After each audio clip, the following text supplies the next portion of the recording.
Hello and welcome to the Four Beardsmen of the Bookpocalypse for TBRCon. And if you're confused, if you think Beard of Darkness looks a little bit different, we think he's still asleep. So, thankfully, we had the presence of mind to invite a special guest. So we are still the Four Beardsmen of the Bookpocalypse. I like books. I have a beard. I'm Tom Bookbeard. Let's go around. DB, tell us about yourself. I'm DB Rook, author of Cows and Crow. I'm a little bit tired and I need matchsticks for eyes, so bear with me. And I would like to welcome Alex and his sideburns to this podcast. Thank you. I'm Alex Valdiers. I'm an indie writer. I'm the author of A Wolf in Space and the Raoke Gang series. And that's my first ever podcast, so I'm quite excited about this. A little bit nervous as well, but sure it'll be fine. Glad to have you. Thank you. And last but by no means least, he remembered to wear a shirt. David. No shorts, but let's see. I'm David List, author of look at her. Violence and Vigilence, book 1 of Teresia Untamed. Audiobook, by the way, is going to be done. In fact, it's published. We're waiting for Audible to do its thing, and it should be available in the next 5 or 6 days. Wow. And I plan on doing some sort of giveaway. I gathered that I'm going to have some free tokens. So it's roughly 32 hours. So it'd be a nice little bit of entertainment if it is your bag. Anyways, I'm glad to have you, Alex, and I'm glad to hear how that word was pronounced because I didn't know which gang. Can you say it again? What gang is it? The Raoke Gang. It's me like karaoke, but you might pronounce it differently because obviously I pronounce it the French way, but it's like karaoke without the car, really. When I see it, I think Roanoke, which is I feel like it's a town in Virginia, maybe. So the true story is that when I got the name, it's based on Roanoke, but I got it wrong because I misread Roanoke. All this time, I thought it was with an A-O and not O-A, so I pronounced it in my head Raoke and Raonoke, and I like the name and I wanted to use that for one of the characters, and then that turned out to be the leader. So I changed it slightly. I took off the no, and so it just became Raoke. And then once I was all set and the series was set, I realized that the actual name was not Raonoke but Roanoke. So that's awesome. But that's all right. And then I completely messed up. I reviewed this for FanFiAddict, and my brain did that thing. You know where you read a word that you think is not spelt right, but you still translate the word in your mind. So I thought it was the Roke Gang, as in Roanoke. And then it was only when I published this review on all the platforms. Every platform. Yeah, I've misspelled the name of my title. I was like, oh, fuck. Look, you made me think of this, not to immediately go on a tangent, but there's a town in Georgia or a district or something called, I don't know how it's pronounced. It's spelled Taliaferro, which may be French. Some people call it Tolliver. I've always called it Taliaferro. And when I was younger, when I was younger, I thought it was such a cool word that I got in a lot of trouble. I don't remember how I did it, but I tried to get my middle name changed to that. And and then at some point in America, at 18, you got to sign up for a Secret Service, or you got to sign up for something, military. And so I signed up for it, and I put that as my middle name, Taliaferro. And my dad, who was a veteran, got real mad. He was like, "You lied! You can't do this to the government or something." Anyways, on misspelling words, on misunderstanding words. That's what the T stands for. Taliaferro. I need to find the pronunciation of that fucking word. Yeah. You should have used that as your author's name. I may just do that. List. It's a county. Yes, it's a. It sounds a little goofy. Now that I'm grown up, it sounds a little goofier than when I was a kid. It sounded awesome. So when you're stuck with your real old Gmail address, you think you're funny calling yourself Penis Warrior 32 or something, and then you find yourself you're 49 years old. Yeah, serious communications. That's my email address that you sent this invite to, Tom, and you don't need to say it out loud here if you don't mind, please. We should probably try and stay on topic, but you see how important Beard of Darkness is to this whole thing. Keeps us contained.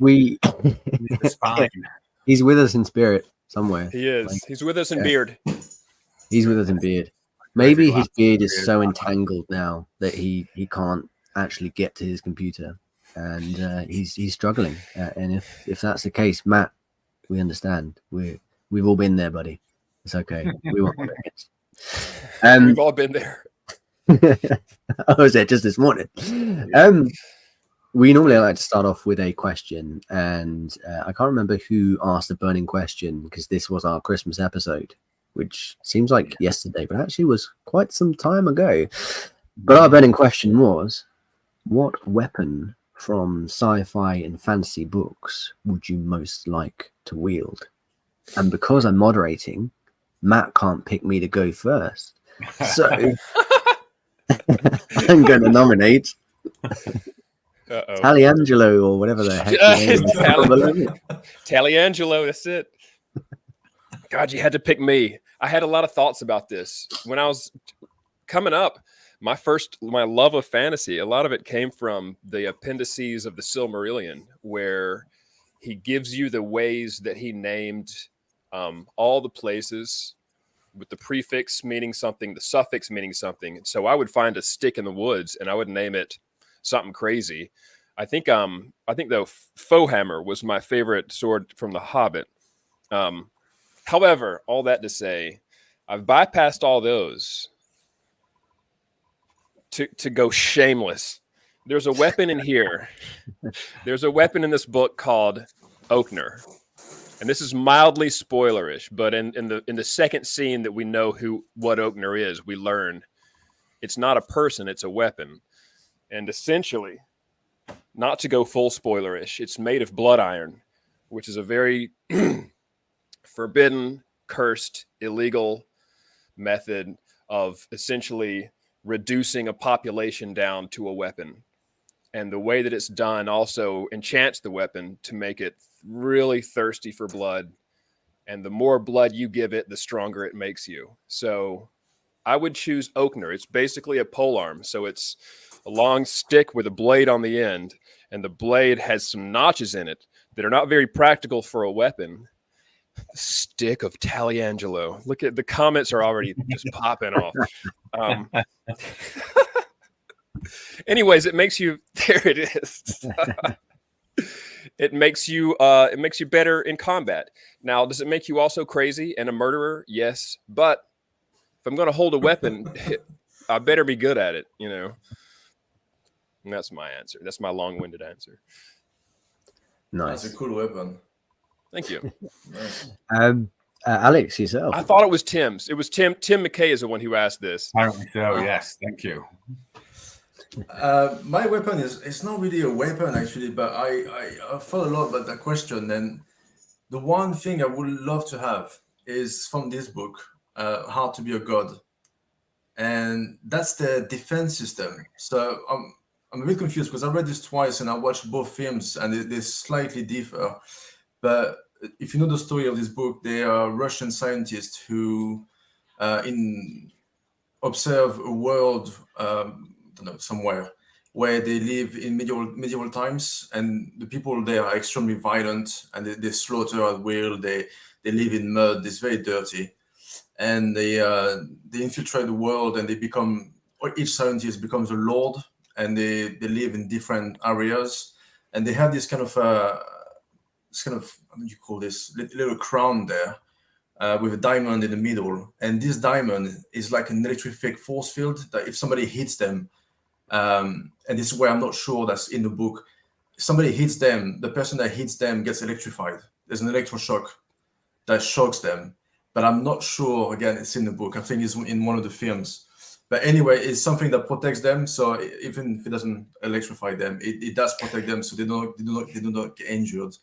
And they get into a lot of fights. And I'm thinking, if I were to live in a fantasy world, I kind of would like to have some protection. And what's funny about this weapon as well is it completely changes it actually makes these guys completely crazy, because instead of stepping back and being very careful and observing how things work and the whole madness with because I think at one point there's a guy that starts burning all the books, and he starts going around and killing all the people that supposedly can read, and instead of stepping back because they know they're so invincible, these scientists starts going around and killing a lot of people, which is forbidden. So I mean, if it is technically a weapon, since I can send electroshocks when I get hit, but defense. That's the weapon I think I would like to have, but it might make me a little bit crazy. You and me will be crazy together. Bigger people than I can handle. And DB. Okay, so giving it a lot of thought, and similar to David, I thought a lot about being a kid with a stick. So I based my choice on the weapon I have spent the most time imagining wielding already to this day. And that is, in fact, I've got two, but number one, excuse my dog barking there. The Atlantean sword from Conan the Barbarian. Oh, I was thinking Conan. That's a great one. Keeping it classic. Yeah. That is the sword. I believe, I'm no expert, I believe it's a bastard sword, a hand and a half, which he wields with one because he's massive. Because he's a beast. It's beautiful. I think I saw the original actual sword from the film in Oslo once in a shop. I very nearly bought it, but I didn't. My brother has a replica, an exact replica of that sword. Oh, nice. It's heavy. I think it's close to 2 or 3 kilos. I mean, I don't know how he can wield this like he does. Well, he's Schwarzenegger, but I think you'll get tired just to carry that around. Yeah. I'm tired just thinking about it. Yeah. And then I kind of wanted to have an honorary mention of, does everybody know the film Beastmaster? Yeah, it's been a while. Come to the States. Beautiful film. There's a throne kind of spinning blade in that called the caber. Spins around like a boomerang. That is something that I've always loved as well. So I thought I'd throw that in as a bonus. It's been a long time since I saw that. Yeah, it makes me think of Krull. Amazing film. They had some cool weapons in Krull as well, didn't they? They had Krull, they had lasers. Yeah, and then that's right. Yeah. The sort of tyrannical evil guards had laser rifles. Mm-hmm. Man, this is how I like to spend my Sunday, just talking about fucking electricity grids that shock people. Conan the Barbarian. Yeah. Beastmaster, man. And a stick of Taliangelo.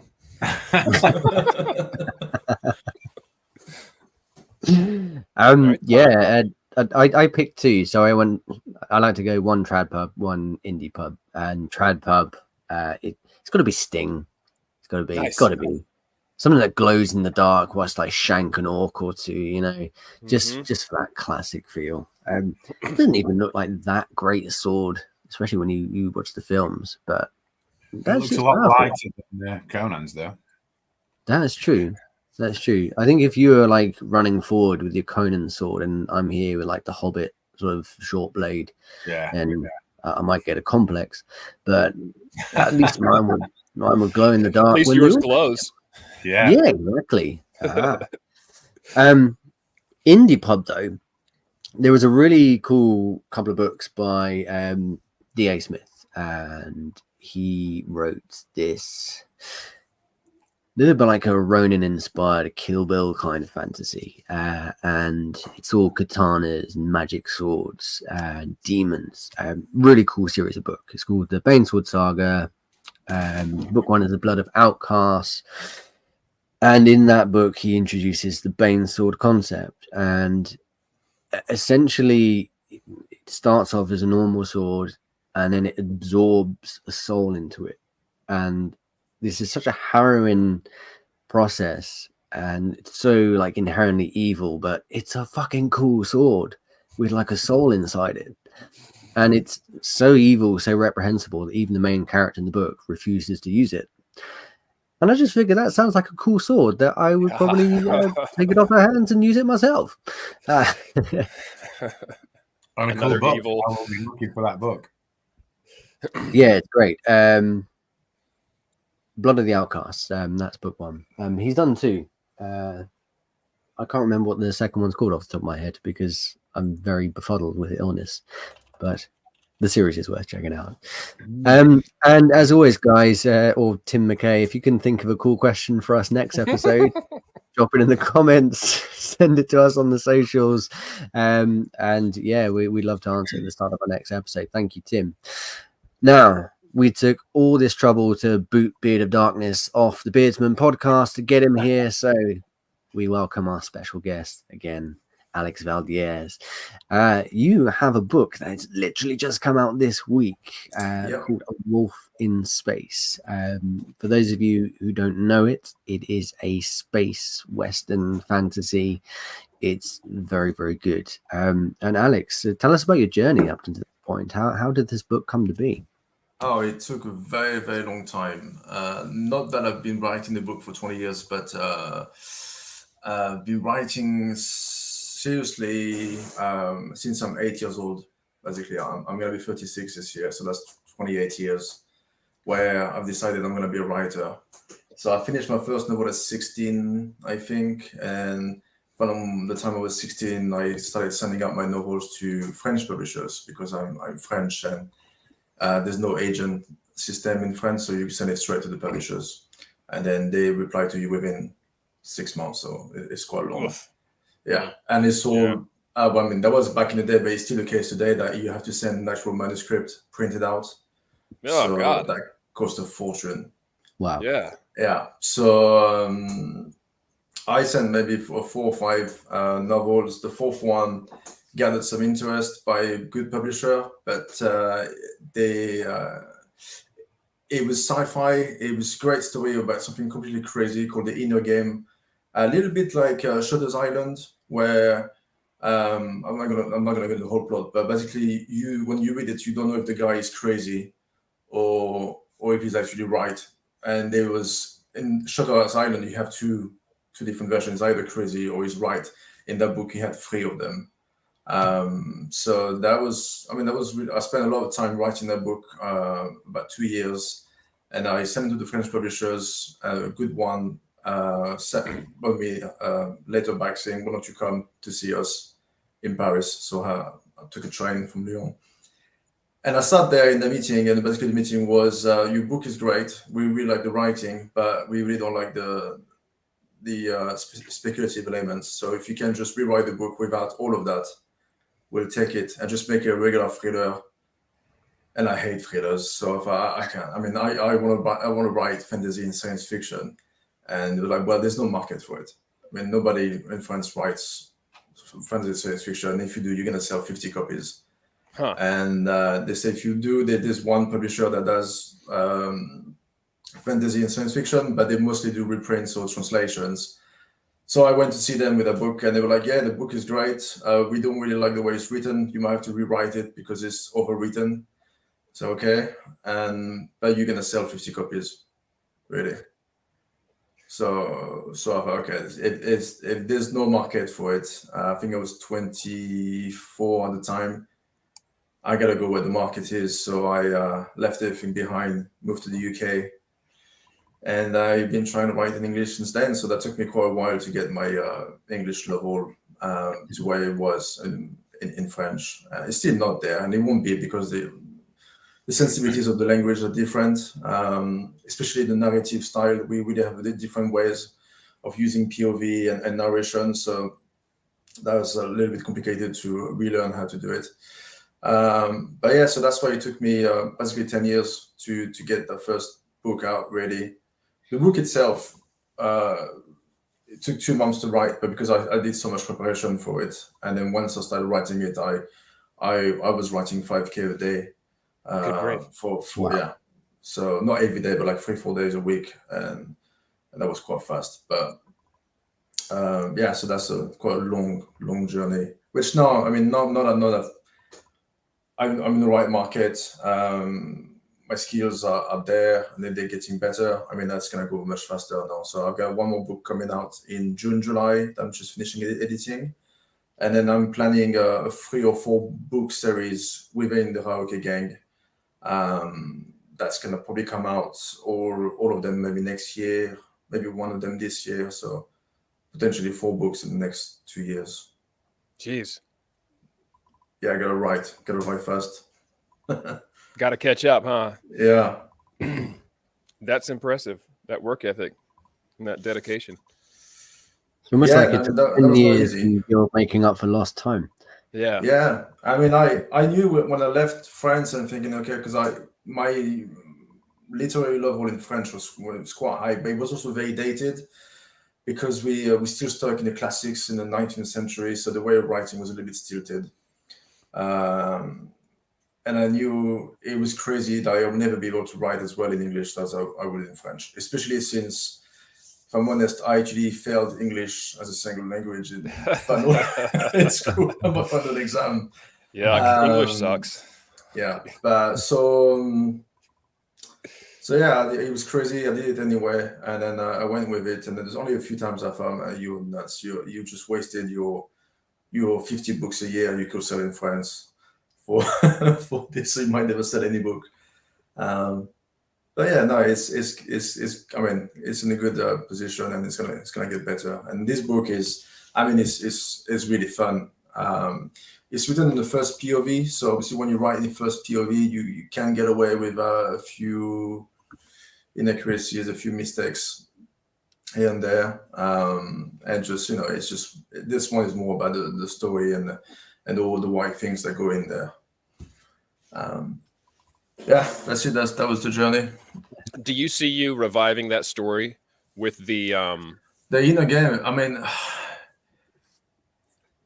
yes, possibly. But there was problem with it by then, so I didn't know how to do breaks in the character's journey. You know, like you say, okay, that's the end of the day, start tomorrow. So I was following that guy. It was one guy going through all this craziness everywhere, and even to the point where he was going to the toilets. I didn't know how to let him go to the toilets, and so he was going to the toilets, and something had to happen. So he was getting attacked in the toilets, and suddenly he had to run away, and then the whole scene was changing. So it wouldn't be exactly the same book, but yeah, it was a really good book. Basically, it was a guy in the future when everything was very corporate, and the guy was slacking off, and then he's got this big meeting, but he completely fucked up. And he goes home, and on the way home, somebody slaps some kind of bracelet around his wrist and tells him that's an experimental new game where he's going to alternate your reality. And from that point on, he sees things that are horrific, and he doesn't know if he's in a game, if it's the reality. And there was a third reality as well. The third reality comes in with similar to Total Recall, where the actual creator of that game tells him, well, this game is defective. Everything you're seeing is not true. You have to come with us, and we have to remove that bracelet because you're going crazy. And then it was keeping the balance between the three, and him just going crazier and crazier. So that was it was cool, but it was one of the books I will never do it again, because I spent 1.5 years editing that book and doing nothing else, and you just go crazy if you edit it to death. So the story is cool, but it wouldn't fit in. It would be a standalone. I can't fit that in the Raoke Gang. But have you seen the movie A Beautiful Mind with Russell Crowe?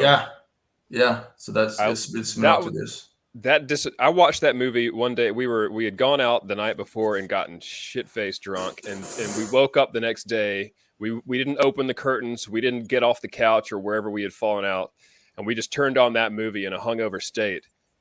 And I remember I was rooting for Russell Crowe the whole time. I was like, yeah, because he's not crazy. He's a genius. You think he's not crazy. Yeah, I really Yeah. believe that the whole film. And then there's that one line at the end where he realizes that they never aged, the little girl and they never aged. They didn't disturb the birds when she would run through the birds. It didn't disturb me. That's chilling. That's a kind of chilling sort of feeling if it's done well. Yeah, that was a good film. Made me think of that. Getting Shutter Island vibes as well. Oh God, Shutter Island too. Fuck. I need to rewatch that one. The book is really good as well, but the book is exactly the movie. I mean, you don't, if you've seen the film, you don't get anything by reading the book, really, or the other way around. I mean, because they're exactly the same story, but it's really good, yeah. Dan, how did you bounce back just from 2 separate publishers saying I would only sell 50 copies? That must have taken some doing.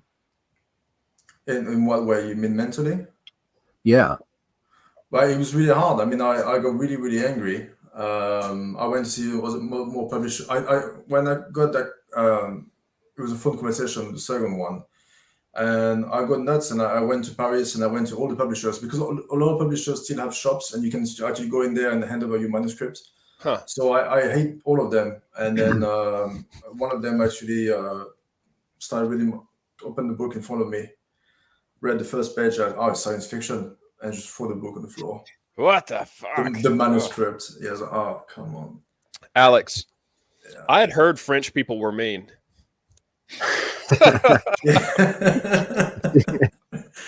That's why he doesn't live there anymore. Just that's why he moved. Yeah, it's just, it was they're really snobs, really, especially these French publishers. And if you go to Paris, they're all in the same area of Paris. So the South Bank is very famous, but the Jardin du Luxembourg, and basically you have one street where they're all there, and they have all this history because we've been writing books about this street forever, and yeah, they're very snobs, really. But yeah, I mean, I had no choice. If I wanted to be a full-time writer writing fantasy and science fiction, there was just no way in France to do that. Which is, that's the case for France. It's the case for most countries in the world. Right? I mean, João Silva, he writes in English as well, because there's the Portuguese market. Okay, Portugal, you do have Brazil, which is quite a big market as well. But I guess it's hard as well when you write fantasy and we just had a great comment from Jeff Spate. Yeah. I wouldn't have known English wasn't his native. I watched the D&D session last night, which was awesome. Yeah, I think he was Iggy. Iggy Edam. Yeah. These guy. Yeah. He played a character who fights with cheese knives. And they work. Damn, they work. He killed a bugbear. Spoilers. Oh God, yeah, he did. That's pretty early into the session, though. So it was early. Not major spoilers. Stabbed him with some stinky cheese. I thought you were gonna give us a song, Tom. The Paris song. That was a good song you sang, Tom. Impressive. You must have rehearsed that. And I can neither confirm nor deny that was rehearsed in the shower several days leading up to the panel. In the shower. I'm curious though, because I'm really respectful of the fact that a lot of people had taken that feedback from a publisher, and I'm sure DB and David, you've been there yourselves. And I say fuck them. Sorry, it's almost like a part and parcel of being a writer is rejection, whether you're going indie or trad. Even myself, I'm going to bring out my Sky Pirate fantasy independently, but that's gone through the agent circuit. I had one agent who said, yeah, I like it, but you should take the entire first chapter and get rid of it and then send it back to me. And then after I did that, she said, yeah, I don't think it's for me. I was like, mother. That's the worst. Thanks for wasting my time. When you ask for a revision and then go, actually, there's a mistake. Just, yeah. But I think to bounce back from what you've gone through in France to the tune of, going to a different country and doing a completely different book and doing it all again, I think that takes a lot of balls. And for sure. I can't imagine. How have you been finding the promo? Because you've done a lot to promote A Wolf in Space. You've done the blog tour. You've got a presence on Goodreads. How have you been finding this book journey in comparison? I mean, the community, the indie community is fantastic, and I had no idea really before I got in there, and it's really David from FanFiAddict who I don't know, I can't even remember how we got connected. I think I reached out to him on Twitter and he answered back, and I said, look, I've got this book if you and he prompted about it, and that's like we started talking on DMs, and he advised me and said, look, if you have a book coming out, you should do a book tour. And I didn't even know. I mean, I had a vague idea of what it was, but I didn't know how to do that. So I asked him, how would I do that? So he told me through the ropes, and then once I got that started, there was just one aspect of it. Obviously, there's you accepted to be part of the book tour, Tom, and then there was Jamidi, and then when I saw these guys have blogs, so I asked them, why don't I do a guest post on your blog? And I thought if I asked Jamidi, he said yes. I can ask 2 or 3 more people, and then so they all said yes. So far, everything I asked from people, they always been very welcoming and said yes. I'm gonna have one more guest post on Before We Go blog. I was just talking to Beth Tabler last week about this, so I need to write it up, but that'll probably come up next month. And I find the whole promoting side, I quite enjoy that. I mean, we as indie writers, we have to make so much design ourselves. I don't know, David and you guys, if you have to make your own banners. Yeah. So you wrap your head around how do I get this book mock-up thing, and I spent a full day looking for a mock-up, and I created one myself. It was all wobbly, and then I emailed somebody and said, "Oh, by the way, yeah, you can get them for free in the website." And so it's just when I get stuck, I reach out to other writers, and usually somebody has the idea or the answer.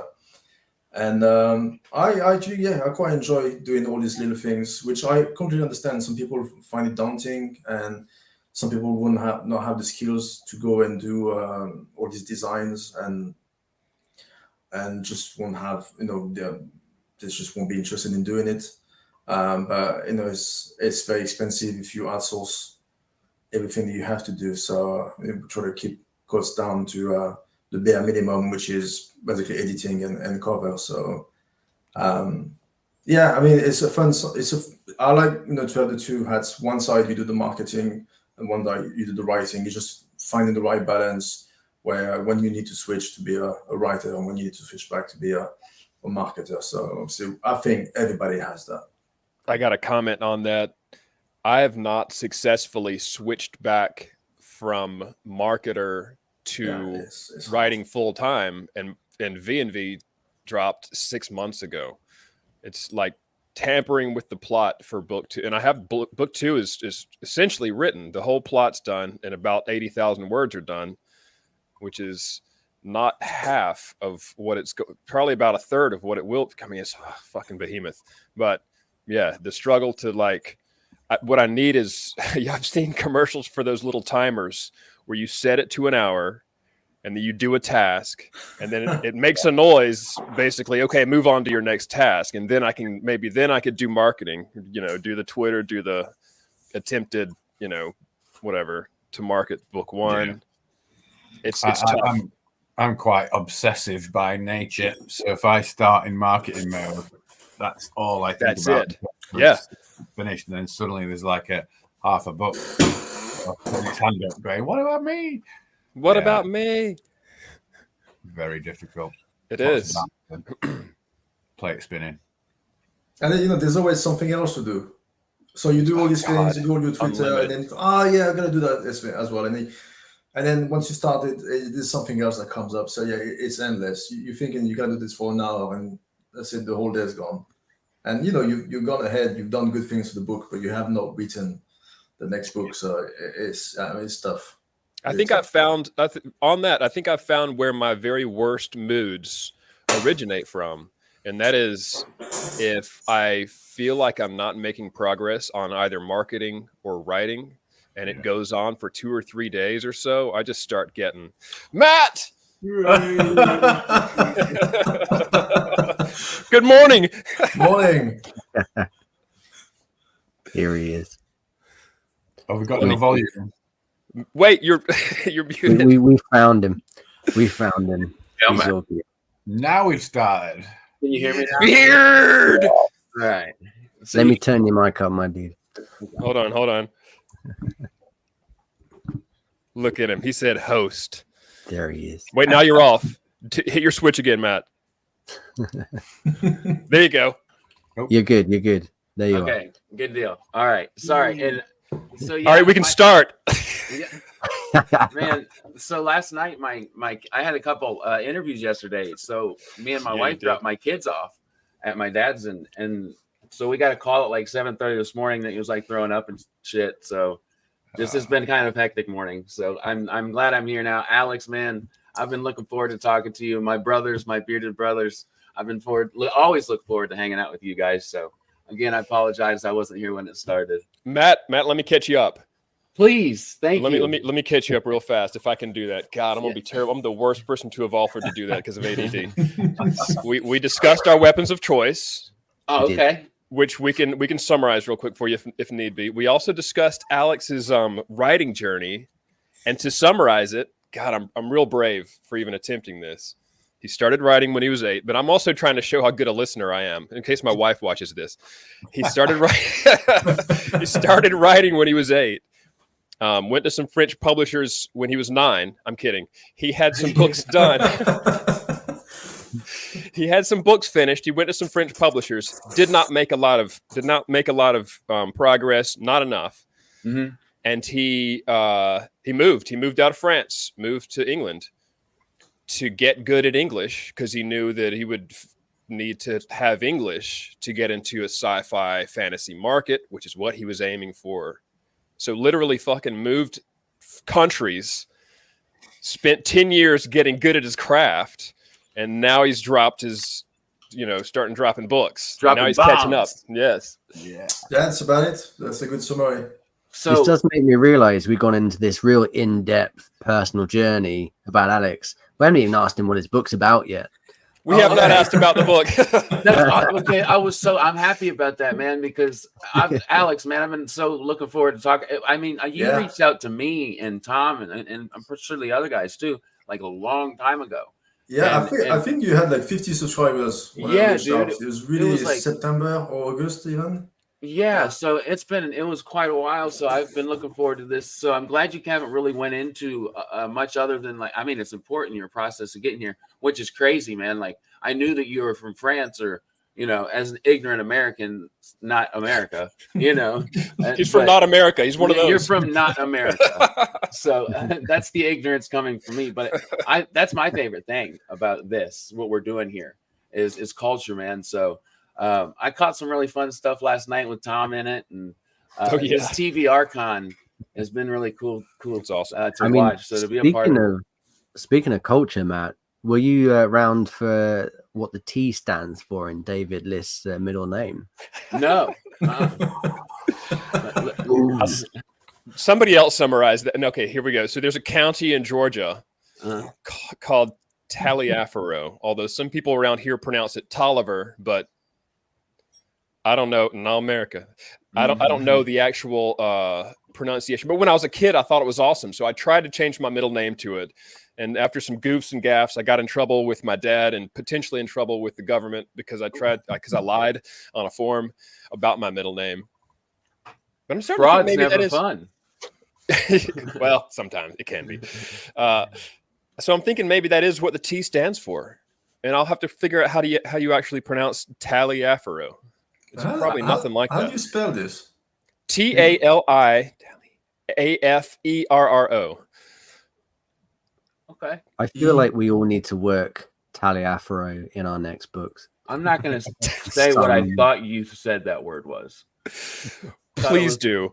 Okay, tallywhacker. I thought it was straight up. Like, is this guy talking about tallywhacker, Georgia? Listen, I don't need that as a name. You can look at me and see I'm a tallywhacker. Okay, I don't need that as a middle name. Oh man, it's good to be here, guys. I'm so happy that I'm glad that you guys weren't like wrapping shit up, man. I was worried about it. No, dude. So, Alex, can I ask you a question about? Yeah. Well, it's kind of leading into what you guys said that you haven't talked about yet. What was? I mean, you look at this cover, right, and you read the blurb, and it's different. What was those inspirations that you put into this pot, right, to make it this really refreshing idea? So I wanted to do space westerns, but slightly different. So if you play the game Red Dead Redemption 2, oh yeah, so that was the core idea. And I'm thinking, okay, I really like the character. I like the dynamic with the gang. How can I, write a story about this? Because I can't write about the past, because obviously that's not my past. The American, the old West, that's not my culture. And so I thought, okay, I'm gonna write. I'm gonna say in the future, and I started thinking, how would I work in the future?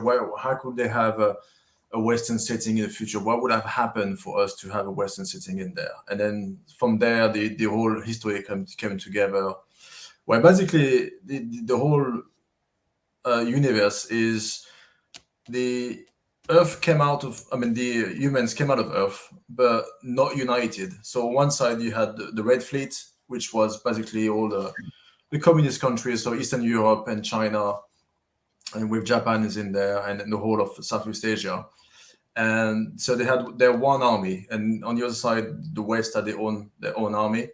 And when they came out, they found out there was two other civilizations that were already at war.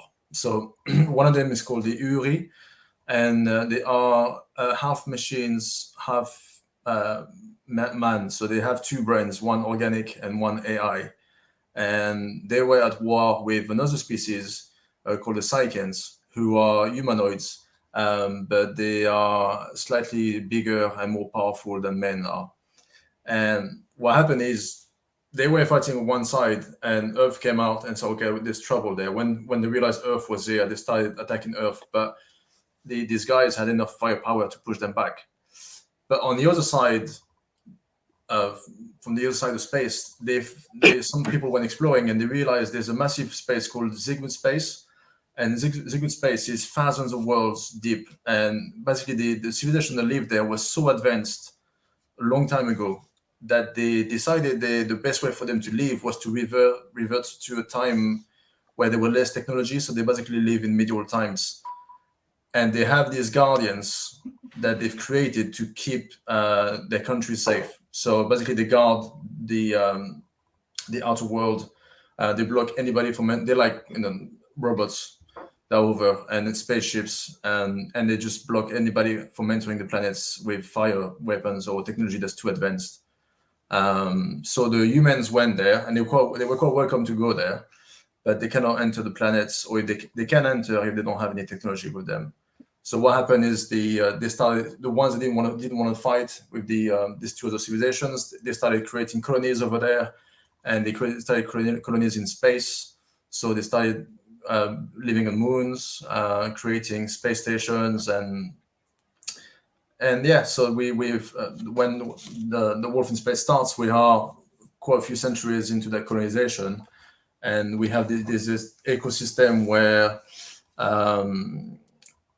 there's two rivers. So I call them rivers, but they're trend lines that link the planets together. So there's 6 planets, and it's two trend lines, and each line has these rings, and these rings are space stations. So some of them will be very small, some of them will be much bigger, and they'll have a big market in there, and cool. Casinos and hotels and everything, and they have moons. So the people live on moons, and there's a lot of gunslingers, there's a lot of bandits, there's the mafia that regulates things, about 2 or 3 families, a lot of merchants, and that's where the hero lives for quite a long time, and then until the Raoke Gang comes over, and they basically get fucked. We don't really know why. It's not explained because it's first POV, so he doesn't know why. But once you find them, they're in pretty bad shape, where half of them are in prison, the other half is quite injured. So he gives them a hand, and that sets up this whole chain of events that's gonna turn out pretty bad for him. So he's gonna get in pretty good trouble.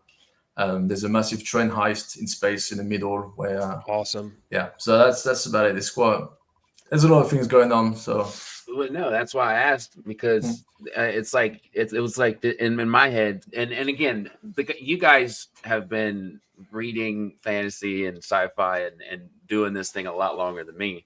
So a lot of the questions that I ask are from kind of a novice point of view. But I'll tell you, initially when I was going to, do this YouTube thing, like, and talk to people, I wasn't into sci-fi. I wasn't, not even a little bit. And it wasn't something that I was almost something I wasn't willing to even try. And I'm so glad I did, because honestly, I cannot stop, man. I started The Expanse last night, and I've just been, all these guys know I read like 4 or 5 books at once, and a lot of them are sci-fi right now, man. So I'm super pumped for you. It's one of those things that sci-fi takes you somewhere that, for me, fantasy doesn't get me. That expansion of ideas and the written word making me feel and think way beyond I ever have. So to write sci-fi, man, I think that's super cool. Yo, can I interject? You made me think of a couple things. Alex, have you read Children of Time? Yeah, I'm not a Tchaikovsky fan, so I didn't finish it. But well, what you made me think of was there is eventually a Sentinel satellite orbiting a planet and preventing anyone from coming onto this planet, and she's protecting the planet.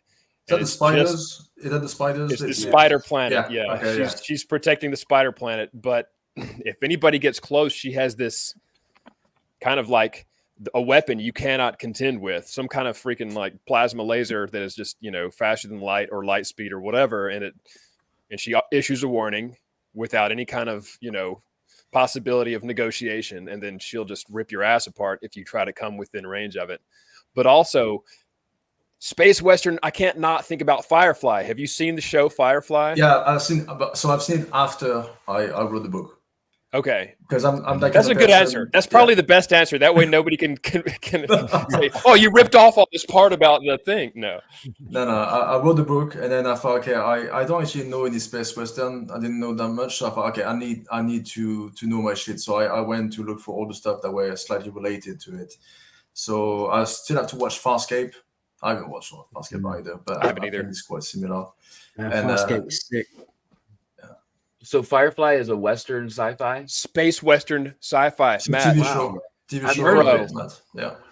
And I actually use a couple lines from that show in V&V. V&V has Easter eggs, probably 15 per chapter, but there is some Gladiator ones. I know there's some Gladiator references in there, but there is also some Firefly. There's a little bit of everything. But, see, I wouldn't catch the Firefly. Really, I did catch the Gladiator, but I did not. So I have to be honest. The only reason I know of Firefly is from The Big Bang Theory. They talk about it in that show quite a bit, and that's like one of my all-time favorite shows, right? Dude, Sheldon is just a gangster. But my son started watching Young Sheldon. Yeah, it's okay. It's nothing will ever come close to the show, man. Just their chemistry as actors, and it's just wonderful. In fact, I'm so sad that they're not, and that's crazy. Like they all were making like $1 million an episode. All Friends. Yeah. But anyway, that's where I learned of Firefly, and it got my interest. But at the time, again, I wasn't into sci-fi, so I'm looking forward to it. Daniel is right. God, it's good. I need to watch the whole thing again and then the film. It's so good. Didn't they cancel it? It wasn't that part of the issue, as like they canceled it halfway through a season or something. They did, and so they had to kind of build the. They had to reform the plot, and then they made a film, to wrap it up and to murder a couple of extra main characters for us, very very kindly. So if I do say, there's several stages of getting into Firefly, and one of those is getting real angry when you watch the last episode. Why the hell did this get cancelled? It's so bullshit. I see Ryan Skeffington's comment, man. I wanted to elaborate on that. Alex, you have some of the most gangster facial hair I've ever seen. And my wife said, because I was showing her your book and stuff, she's like, Wolverine, bro. I get that a lot.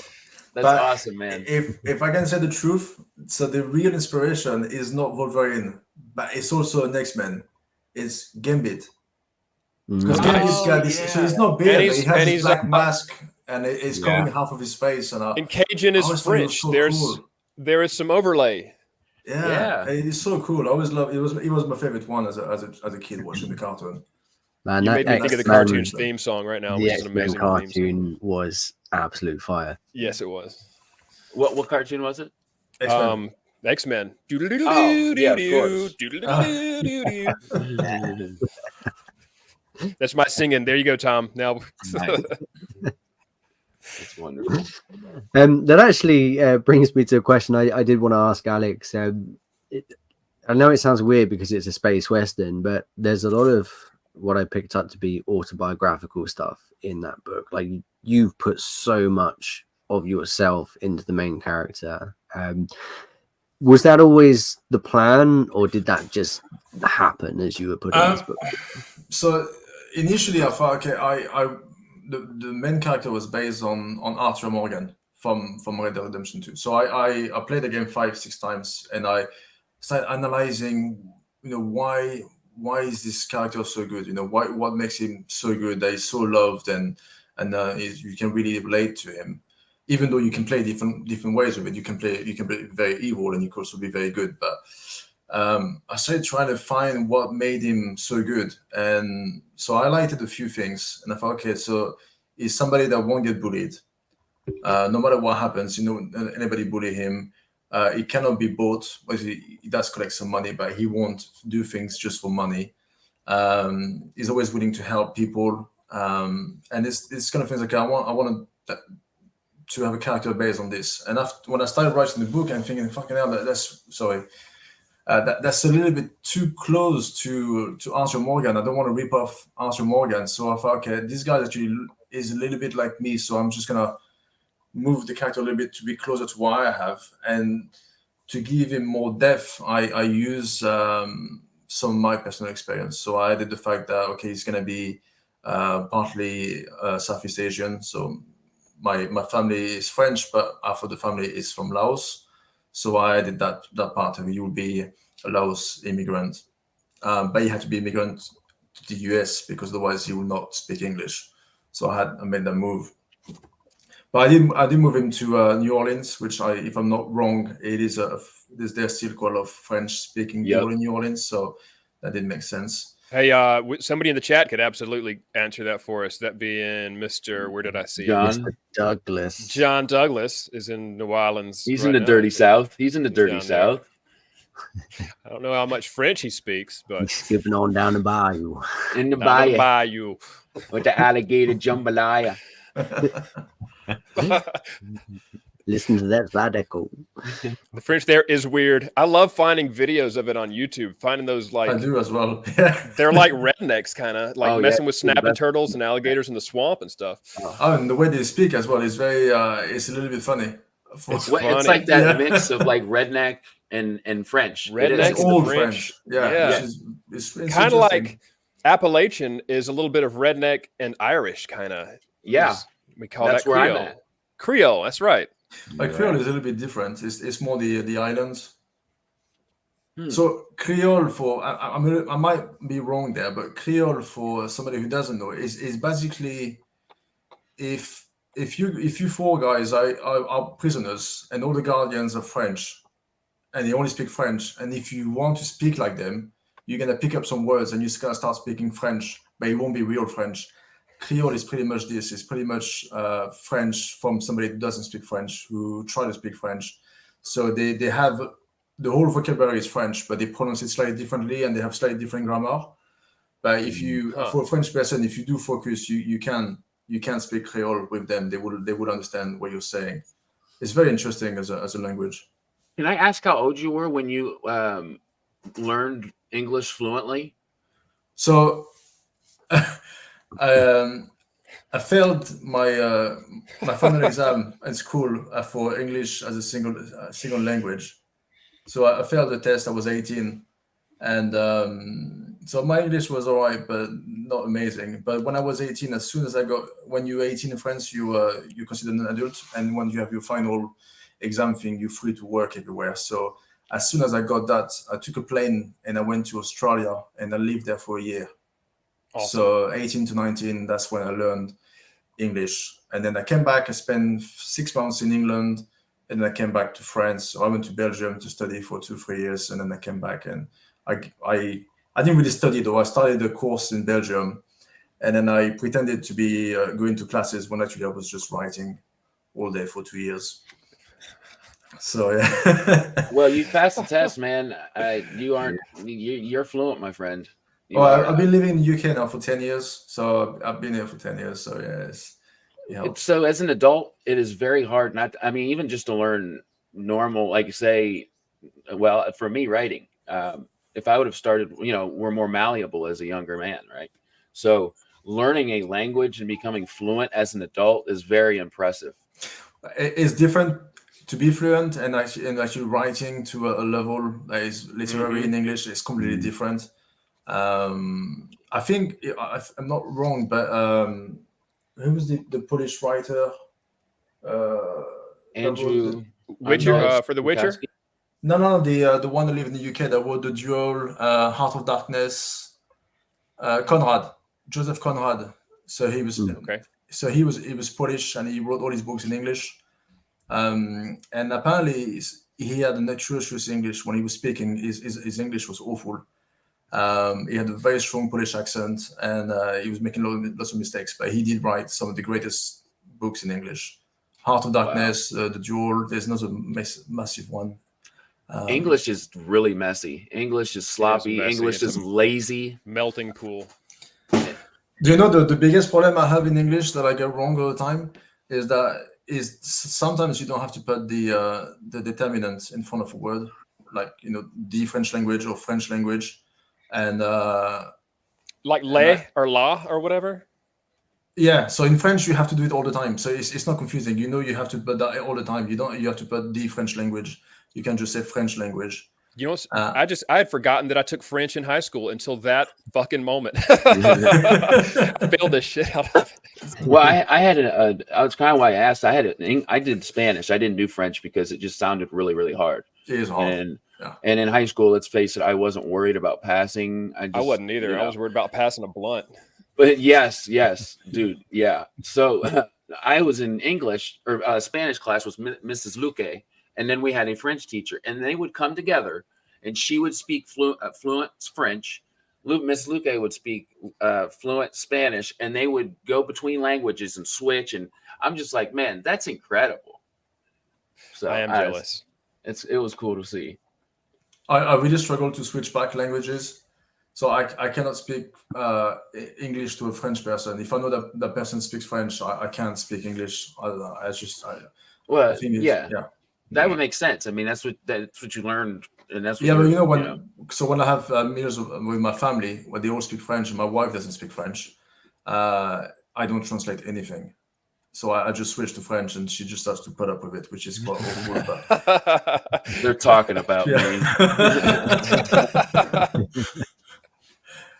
And she's learning French as well, so it's good for her.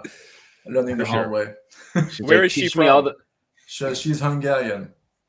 So she's from Hungary, yeah. That's awesome. Yeah.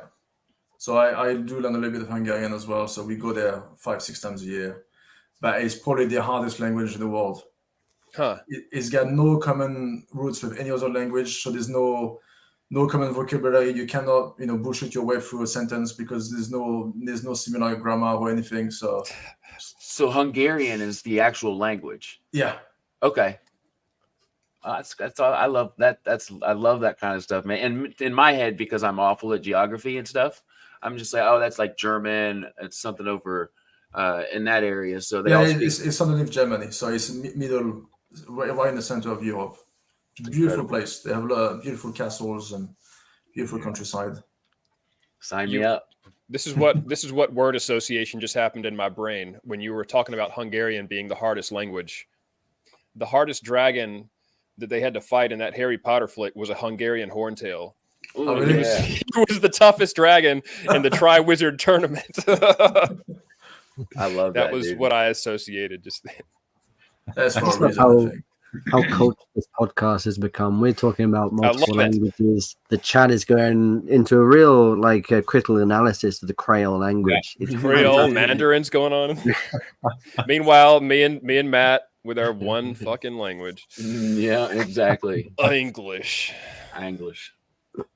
Daryl, the dreads are looking spectacular, my friend. They always are. Yes, sir. Dude, I love those dreads, bro. Yeah, they're getting a bit. I'm about ready for my my cull. I have to trim them down before I start getting a bad neck. I was If going you to say trim that them- must weigh. If you trim them, what do you do with the excess? I used to keep them in bags. I used to have like 3 or 4 bags of dreads, but I was encouraged to start throwing them in the bin. Lightly encouraged. Getting a bit creepy, yeah. How do you dispose of several bags of dread? It's a question for Do you Google just right go there. outside and put them in For the the communal CIA. bin? What? I don't want to get too disgusting, but I did once find a bag of dreads that had been tied up for a long time with moths in the bag eating away. Huh. Naturally. Moths eat dreads. That's when I was encouraged to get rid of the bags of hair. You learn something new every day. Just a little nudge. Yeah, very subtle. Honey, the moth farm is getting out of control. That's awesome. Look, we're rapidly running out of time. We've got half an hour left. Damn it. would Do you we have a believe it? limit? Yeah, we do. Okay. We got Yeah, more I know, topics. we have to behave ourselves, or try to. We'll try Um, to. I should have taken my Adderall if I were smart, if I had Adderall. I think it would be a mistake if we don't spend some of TBRCon's podcast talking about our TBRs. Ooh, Yeah, exactly. love it. How's the segue, Matt? Just like I'm not too used to doing this. I think you I nailed it. Oh, I killing meant it. to speak on it. You've been doing wonderful. I seen last night you were doing. So was that live last night or was it No. pre-recorded? The Your- D&D was pre-recorded, Okay. as was Deadlands, which Mr. Rook partook in. That airs tonight. Coming up That is tonight. seriously worth checking out. Oh, I can't That is wait. fucking cool. That it turned into this sort of gory horror, sledge-like, Well, Oh, nice. yeah. That's It so was cool, good. man. Nothing like Yeah. airships shooting each other down. And But the lit RPG panel was live. So Yes. that was one where I felt really out of place because there was some really amazing authors there. no, you yeah. killed it. You Mike Dillon knew was you knew there. your stuff. Yeah, Tom, you've That was been doing a great wonderful, one. bro. Seriously. Dang. But the fact I've got so much more respect for you, Matt, because you literally do this every single day, sometimes With more than strangers. once a day. I love Whoa. it, man. I Yeah. think the first time I did like multiple people was like 7 people, and I liked it. But I think you're doing wonderful, dude. It's incredible to see. But that does bring us on to, hey, what are we all reading at the moment? I mean, we haven't had an episode since Christmas. Yes, A lot I've of been time itching. to make some book. I hope you're all going to add A Wolf in Space to your TBRs. Those of you Oh. watching. Oh, it's because big big. red. it's good. I enjoyed it a lot. Nice. Very excited. But what are we all reading at the moment, or what do we hope to read? What are we most looking forward to reading this year, 2024? And because I'm moderating this one, I get to pick who goes first, and I'm gonna pick Beard of Darkness. All right, I'm Nice. ready, man. I'm always ready. I got some stuff I can grab right now. Right at arm's length. Yeah. So I've got a few here that I'm really, really excited for. So I'm gonna grab them real quick. Here we go. Here's 3 right off the rip, and the other one that is in my room right now is The Expanse. And these don't include any, well, a lot of them, but just a couple that I can grab at the moment because I wasn't truly prepared. So Alex Robbins is an author, and he lives in France, actually. And he, on my birthday, I was chatting with him on my channel, just like a normal author interview. And it was my birthday, and dude sent me this like 8-pound omnibus. This thing is the biggest book I own. I have huge hands, and like, do you see how large this thing is? Turn him sideways. Oh yeah, Lordy. it's huge. But this is his War of 12 series omnibus. So I'm hoping to get through one of the books in there this year. I want to finish the Songs of Chaos. What it's out? It's going to be 5 books. There's only 3 out at the moment. This is book 3, Defiant. It's really good. It's I was talking to him yesterday, and the way he described it is exactly the way that I would say is the reason I'm enjoying it. Is it's very comfortable tropes, those ones that you'll be really familiar with, but it's refreshed. It's in a modern way. It's kind of ageless or timeless is the way he said it too. Like you can pick it up when you're 15 and you can enjoy it if you're 80. It just has a lot of life experience. There's humble beginnings. And he's not a farm boy, but that similar type of feel. In fact, Holt is a butcher's assistant or like a cook. And his dad is the main cook. So he starts from this humble background and becomes a dragon rider. But this one that I'm about to show you, I'm very excited for. This is one I just recently learned about. And I guess that's me just coming a little bit late to the scene. But this is a dark fantasy, psychological horror mixed with like mental illness. This one's called Dreams of the Dying. Oh, yeah. Man, this one sounds super fun. This guy, his name is Nicholas Litzau. I hope I'm saying his name right. It's a German name. He created this video game called, let me see what it's called. 1 second. I think it's called Enderall, Forgotten Stories. And it opens and it's kind of sad because he sold the rights, something along those lines. And he's not allowed to say this book took part in the world that he created. But it is, you know what I mean? One of those deals with the rights that he sold this game. But those are just a couple right off the rip. Also, Hunger of the Gods by John Gwynne. And then a bunch of indie books that I have. So they're on my other shelf that I built. I can't grab them at the moment. I'll knock my green screen down and everybody will think I'm a fraud. But yeah, those are a few. Nice. Awesome. Alex, you know you're on that list as well, my friend. Thank you. Let's go a crazy pattern. Let's go up a bit and go DB Rook. Okay, so I've got a massive, scary TBR. I am currently reading Empire of Silence, which was Matt's recommendation. So your eyes light up then. Yeah, and it is beautiful. Loving that. I'm listening to Red Rising, which is my kind of... goodness. That's something that I feel like everybody's read except me. So I kind of thought I better catch up on that. And that is amazing. But give it till the end. Good book. If it doesn't click, let it like at least write it out because man, it only improves. And with the next books after the first, it only improves. Like 5 books, is there more? There's might be 6 now. 8, no? 8 maybe. Are you talking Red Rising? Yeah. Red Rising. There's the trilogy, and then there are at least 3 more just right came now. out last year, wasn't it? Lightbringer? No, or is it? Gold something? Iron Gold. Iron Gold. Yeah. Yes. I think Lightbringer. You're right. Lightbringer is the 7th book. They get it's the most brutal sci-fi I've ever fucking read. The Iron Rain and shit like that. It's the most brutal shit in the atrocities of war in the second trilogy.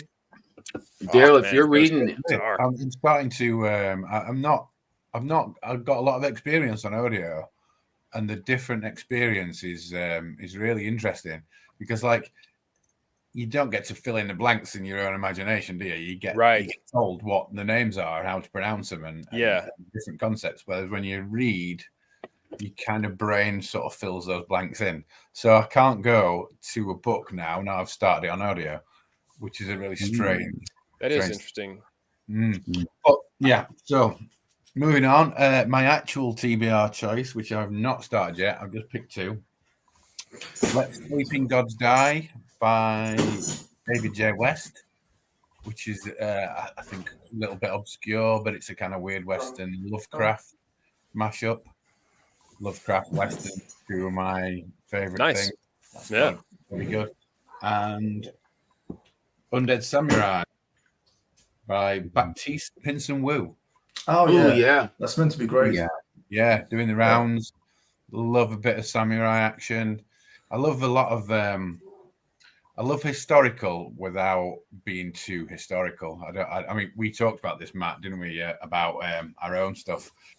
I'm not a detailed historian, but I love the settings. So the setting with a sprinkling of fantasy is exactly what I need. Hence the Western stuff. Yep. And the Lovecraftian. Yeah. Love it, man. Anybody who looks at this wonderful cover knows that there's definitely some Lovecraftian vibes, man. Heck yeah. I saw Tom's cup too. Nice. Oh yes, dude, I've seen that. That's sick. I love that. My baby girl said she likes it too. If you couldn't hear that. Hey-o. Other monks are available.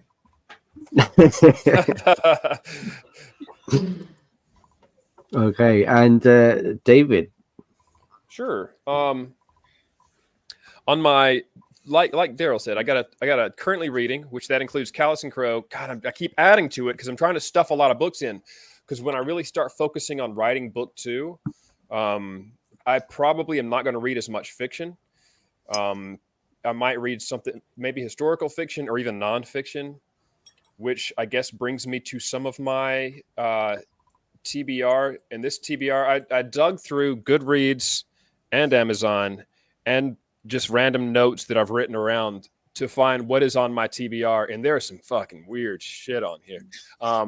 Regarding, so like historical fiction, Romance of the Three Kingdoms is something I've been wanting to read forever.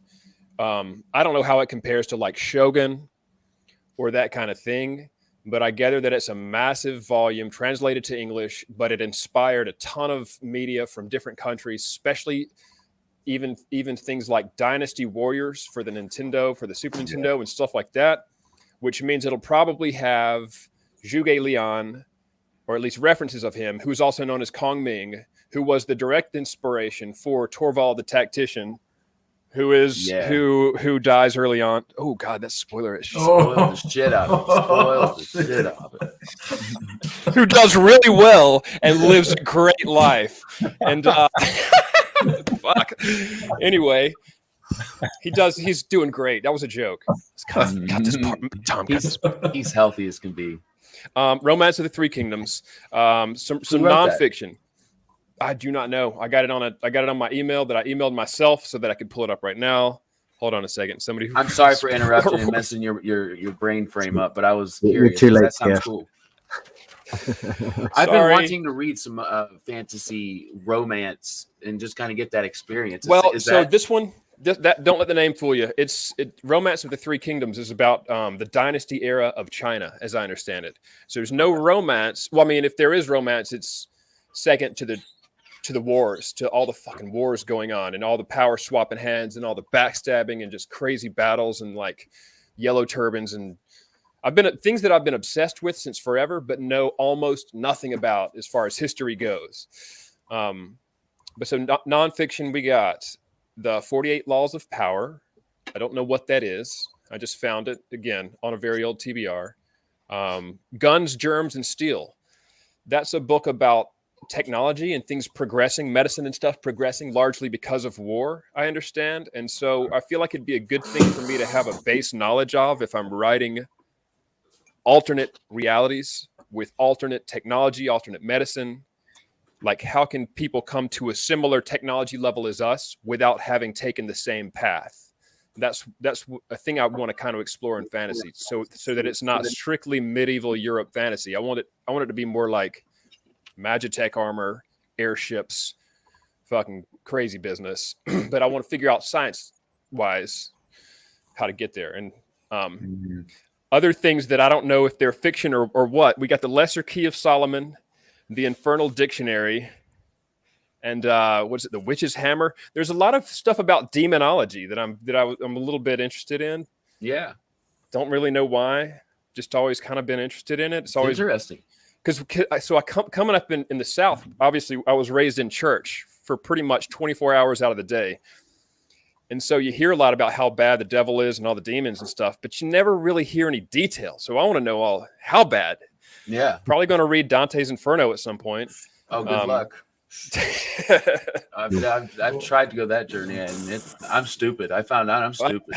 It might bounce off me, but I like to read books that are potentially have been banned. I like to read books by actual evil people that were banned in real life, and I want to see what was in their freaking brain. If I'm writing villains, what better way than to read about villains, especially when villains write a book. And I won't go into any more detail about what villainous books that I have owned in the past, but I just like collecting them. I like having dark and scary shit.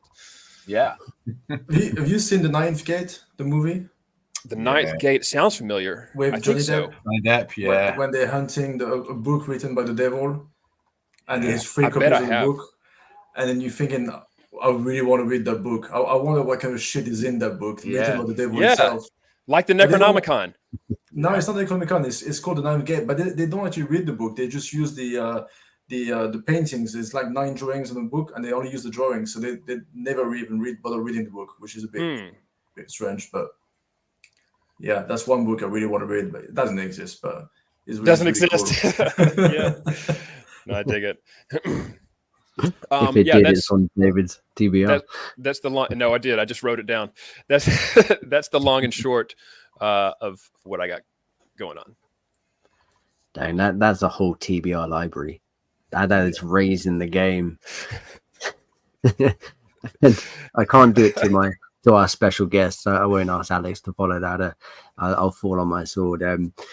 I'm going through a serious Weird Western binge. Ever since we did the Deadlands panel, I did all of my research for that by reading some. Well, I fell down the rabbit hole with the Space Western with Alex. One author reached out to me who is also doing the Sphinx contest, as is Alex. It's an author called Cal Black. Her novella is called Shattered Spirits: The Fall of Ishkan, which I'm not kidding. That novella is so good. It's like a Doctor Who episode, but a good one. It's just fucking scary. So well done. It's like a gas lamp horror thriller. Really works. But I was doing some promo for the Deadlands panel for TBRCon, and Cal just tweeted and said, so you like Weird Westerns set in the bayou? And I said, yes. She said, I've literally written some Weird Westerns set in the bayou. Oh my God. So I'm going to be reading No Land for Heroes by Cal Black and heavily investing, I think, in her back catalogue. And yeah, staying with the gas lamp theme, I really need to read The Legacy of Brick and Bone by Crystal Matar. Just finished that one. Finished it yesterday.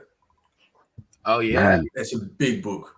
But I downloaded the audiobook. It's over 33 hours long. Yes, it's massive. So it's a commitment, but I'm looking. The first one was amazing. Really enjoyable book. Probably the sexiest thing you're going to read all year as well. Yeah, fantastic writer. When I interviewed her, he had a question. Tom did. It was like, how did you create such a badass, sexy son of a bitch? So it was something like those along. So I'm looking forward to it too, man. I've heard so many wonderful things about her books. I think every single person on this earth would have a man crush or a crush on Tashaway Blackwood from Crystal Matar's books. And if you listen to her talk about her, man, that's an important character to her. I mean, she has a crush on him as well. Even the author and everyone. It's ridiculous. Well, on the real, man, it pulled her out of her time. When I talked to her, it was like that character brought her out of a particularly hard moment in her life. So knowing that, it's just going to make it even better of a read, right? Yeah. It's also one of those books you can enjoy with a good bourbon. So that has it going in its favor as well. Basically anything Weird West I'm going to devour this year because I've got a flavor for it now. And speaking of Sphinx, Alex. Yes. So I've got a massive TBR, but I do read over 100, 150 books a year. So I'll go for that. Yeah, mostly audiobooks because I can listen to them at work. So I do a lot of audiobooks and then I read at home as well. So the one I'm most excited about is this bad boy by Anna Smith Spark. Just started it. I've just started earlier, but yeah, she writes so beautifully. Yeah. And I reached out to her last month, and she was very nice, and she actually sent me some goodies. She sent me a lot of postcards, a lot of drawings that were done from her. They're really cool, and they have the text behind. She's really cool. So I've got this one to read. I'm waiting for the last book in the Empire of the Wolf series by Richard Swan. I think it's called Trials of Empire. I absolutely love the first two, so I really can't wait for that one. I think it comes out next week. I started reading Michael Fletcher's Obsidian Path, and I was thinking I'm just gonna give this a try. I think the first book is Blackstone Half, and that first book was so fire. It was incredible. So I'm gonna read all three back to back. So I'm just about to finish the first book, Blackstone Heart, which is, it starts like Conan. It is really like Conan. Yeah, and then every single chapter just expands, and it goes crazier and crazier, and it's so good. The style is amazing. It's very gritty, and it's got all these great ideas. It's amazing. I just love the setting. Have you finished the whole series, Daryl? I've just read the one book. The first book, and it's I thought I was the only one that would think Conan, to be honest. Yeah, that's the beginning. The way the character speaks and the whole settings, and then obviously it does differ after that, but yeah. And he's looking for his sword as well, so that's pretty cool. So I think the second book is called She Dreams in Blood. I'm not really sure. Right. So I'll be reading that one next week as well. So that's my big books I'm excited about, and obviously this David T list, Violence and Vengeance, that I've started, but I've heard it's really good. Yeah, apparently a main character dies in the beginning. That was a lie. That was a joke. Oh, okay.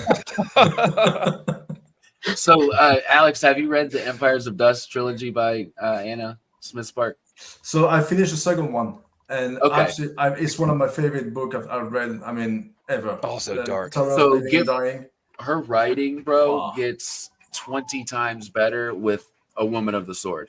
Dang. You read that one already? Yeah, so that's why I can't wait. But I think I have the third one, which is I can't remember the third title.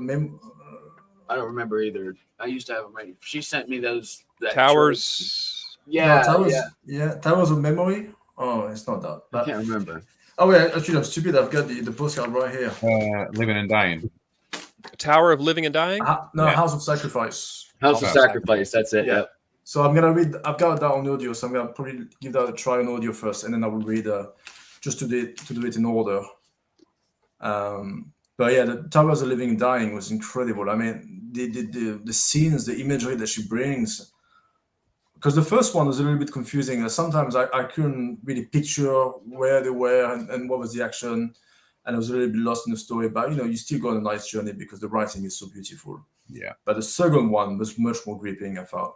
Which I think she agrees to. She did say the first one, it was the first book, so obviously there's things that we all learn from experience. But the second book is just it's incredible.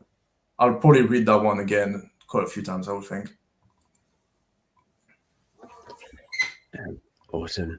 Well, look, guys, we don't have much longer, but it's been so much fun hanging out with you all. I think it flies by, doesn't it? I know it does. I mean, just to round this up, it's the last day of TBRCon. What have been your highlights? What are you looking forward to next TBRCon? DB, let's start with you. More Deadlands, definitely. Deadlands all the way. That was amazing. I really, really enjoyed doing that, and I'm hoping to find myself a bit more time to get more involved next year and get on a lot more things. But RPGs, that's where it's at. RPGs in the comfort of your own home with a drink. Yes. Hey, watch this space for the RPGs. We got your voices are like yeah. He does. I mean, I had a go at the Creole accent with Sylvain Boudreau. I don't know how good it was. Boudreau. Brilliant. I'm shit scared John Douglas is going to listen or watch that panel and message me and be like, you fucking dick or something. Nah, he's chill. Yeah. Alex, how about you? I really liked Andy Pelican's talk on the first day. I mean, there was a panel of 4 people, but he pretty much talked for 90% of the time. But it was really interesting. The whole journey, the whole marketing side. I mean, this guy's got so much knowledge. So I think to me that was the highlights. But anyway, I mean, I watched at least one every day, and there was always when you plug in at any time, and you always pick up some very interesting bits. So yeah, that was very, very good TBRCon. David. I'd say it's been cool this week to just be able to, whenever I pick up my phone, I got 5, 10, 20, 30 minutes to kill. There's a live discussion going on. It feels like I'm in a convention, but also like Daryl said, I'm at my house chilling with a drink. Mm-hmm. I guess some of my favorites, obviously you guys' session from last night was cool. The D&D sesh was fun. Your lit RPG was good. There's one that I've got to catch up on. That's Dirk and Anna were in a discussion about whether Noble Bright is making some kind of, as if. I need to catch up. I haven't watched it yet, but I will. Let's see what else. I don't know. It's just been cool to see, hear voices and see faces of all these folks that you see on Twitter, and you're always kind of interacting with, but you don't see their face, you don't know their voice or anything like that. And then you're like, oh, whoa, he's British, or that person's American. I had no idea. Or Alex is French. Gosh, I didn't know. Or things like that. Yeah. Culture. Yeah, it's just been fun. My man, Matt. All right, I mean, I've got quite a few actually. So I absolutely loved watching Chris Paolini talking with just this. I looked up some numbers, guys. Chris is, the inheritance cycle is something I haven't read, but I know the impact of. So to see him come and share that, it was about dragons. This dude sold like 41 million copies, guys. That's incredible. So to see that kind of experience, and he was talking with like Ryan Cahill, it was Beth Tabler, ML Spencer, Adrian. Jen Lyons. No. I think that's her name. And then another, Anthony Ryan. Anthony Ryan, yeah. Oh, I haven't seen his. So that was yesterday. It was super cool, man. Just seeing, lots of people look up to that guy, and for him to make an appearance and just be cool, and just it was nice to see. Another thing was absolutely Andy Peliquin, man. He's like, he did a picture on Instagram the other day. It was like all his books, just like one of each of his books, and it was like 6 feet tall. Just the guy's got this experience, and he's somebody like I go to if I have a question, and it's cool to see those type of people talk about their experience. And something that I hope for next year is to be well versed in this TTRPG thing, to where maybe I could participate in one of the cool things that you did last night, Tom. Definitely. You're on the right podcast, Matt. Yeah. It was Matt, really hopefully by then we got some D&D sessions. That's what I'm saying. Beard of Darkness. Yes. Yeah, we need to do the TTRPG boot camp next episode. Yes. Because that was a topic of this episode that we have not really scratched on so far today, and it looks like we might not have time for. So that's what I was kind of meaning. Like, by the next TBRCon, we'll have done those on our channel, and on our it'll be fun, man. I'm very excited. I hope that we can plan that like ASAP, because I've kept lots of dates open for just that talk. Nice. We'll get it done. I think for me, one of my highlights is best represented by Daniel Clouds' comment here. The Developing Alien Races panel, modded by Fraser Armitage, who's well worth checking out. He writes some brilliant sci-fi and proper spec fiction stuff. But yeah, that was a great panel. Just to have authors like Tchaikovsky, Paolini in the same conversation, just fantastic. And that's for me what TBRCon is all about. It's getting that knowledge and that experience from all of these authors. It's incredible. It's been really useful for me as a writer. It's been useful for me as a book reviewer, a moderator. It's just such a great convention, and really, really honored to be a part of it in many ways this year. Yep. I feel like it's quite self-indulgent if I say I really like the D&D and the Deadlands panel. Myself and both of them. That's okay. It is. You enjoyed yourself, man. That's what it's about. They were good fun. It was great hanging out with DB, with all the authors. Check out the Deadlands one. It airs tonight. D&D one. If you haven't seen it, it's also very good. But I look forward to it. One of the best things about TBRCon is the next couple of weeks we can just scroll through the FanFiAddict YouTube channel and catch up on all the ones you missed. So I hope you enjoy doing that. And I'm very sad to say we've got like 10 seconds left. I think we can go a tiny bit over just to say goodbye, can't we? Yeah. We No one's going to tell us off, We'll right? be forgiven. I forgive us. All of you guys, thank you so much for watching. We've had a steady stream of comments going on and steady stream of viewers. It blows my mind. Thank you so much for watching right from the start. We really appreciate it. And we love talking with you guys. Thank you to DB, Alex, David, Matt, and Alex. All the best with your book. Yes, Alex, for sure. And yeah, let's just go around. Final thoughts, everyone. DB. Final thoughts. My final thoughts are mostly TTRPG based.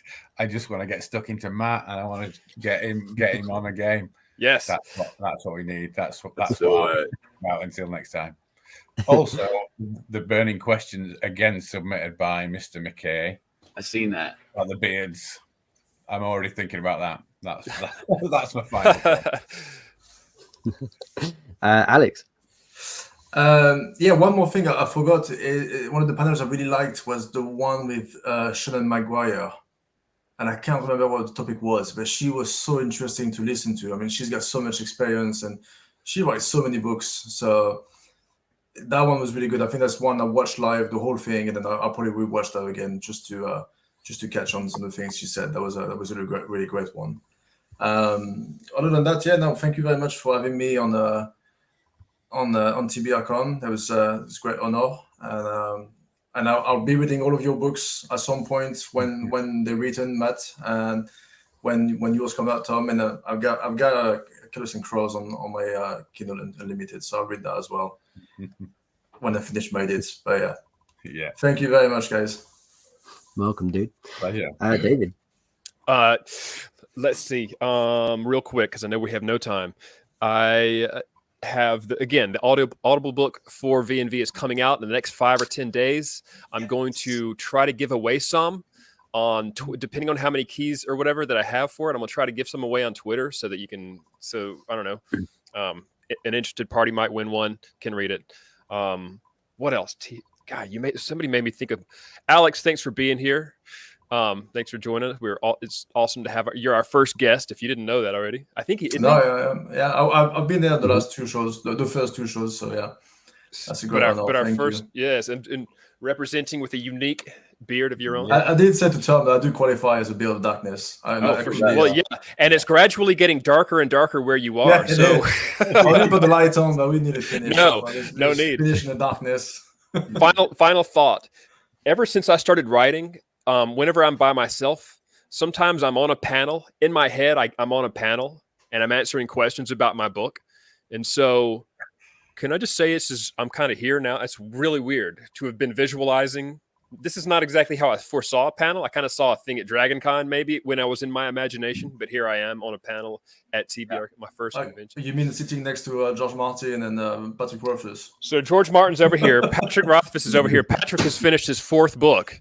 In my imagination, he's just finished Game of Thrones, the whole series, The Song of Ice and Fire. Patrick has finished the Kingkiller Chronicle. What else has happened? Hell froze over. There is no hell. No need to worry about all that. Be as dark as you want. Anyway, that's it. My brother Matt. Last thoughts, man. Just it was cool to be asked to kind of be a part of this guest talk with Alex, because I've been looking forward to just hearing all about his book. I'm excited to learn more. It always seems like these things aren't long enough, but yeah, TTRPGs is going to be fun learning about, and just always glad to be here with you guys. So it's been fun. Brill. Well, if you all stick around, TBRCon hasn't finished yet. You've got genre mashups and fantasy coming at 1 p.m. Eastern. You have the Deadlands session we don't shut up about 3 p.m. Eastern, and then rounded it up with the FanFiAddict family finale at 7 p.m. Eastern. So check those out. much love to all of you watching. Enjoy the rest of the convention and the rest of your weekend, and we'll see you on the Beardsmen again real soon. Yes.